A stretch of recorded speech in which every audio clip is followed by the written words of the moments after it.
il y a une catégorie de personnes avec lesquelles j'ai vraiment du mal, c'est ceux qui ne prennent pas soin de leur famille, sous prétexte de « ils m'ont fait naître, donc c'est à eux de me donner ».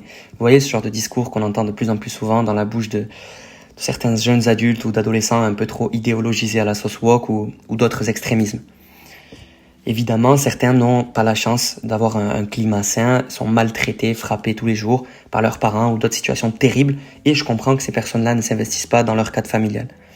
Mais ce qui m'insupporte, c'est le cas des jeunes, notamment les jeunes influenceuses qu'on voit beaucoup, tout plein d'autodétermination, faire leur sport, aller à la salle, de l'ultra-trail, faire de l'aerox ou que sais-je, partager leur train de vie sur les réseaux, comme si le fait de s'occuper de soi, d'elle-même, garantissait leur valeur en fait.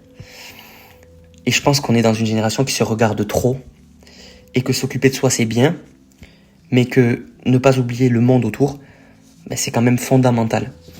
Alors oui, moi je suis un jeune professeur, donc j'utilise mon temps libre parfois pour utiliser TikTok, et j'apprécie aussi ça. Bon, je lis beaucoup et je fais du sport, mais depuis toujours, depuis bien avant que ça devienne à la mode, parce que maintenant c'est devenu un lobby, vraiment une mode, j'ai l'impression.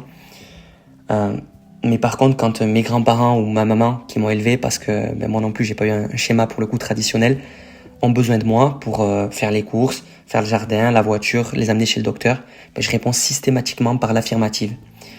Parce que pour moi, ça a du sens que de rendre une partie de ce que ma famille m'a donné.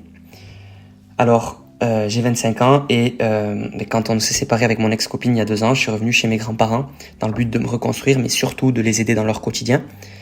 Et honnêtement, c'est une des plus belles choses que j'ai faites dans ma vie. Je le regrette absolument pas.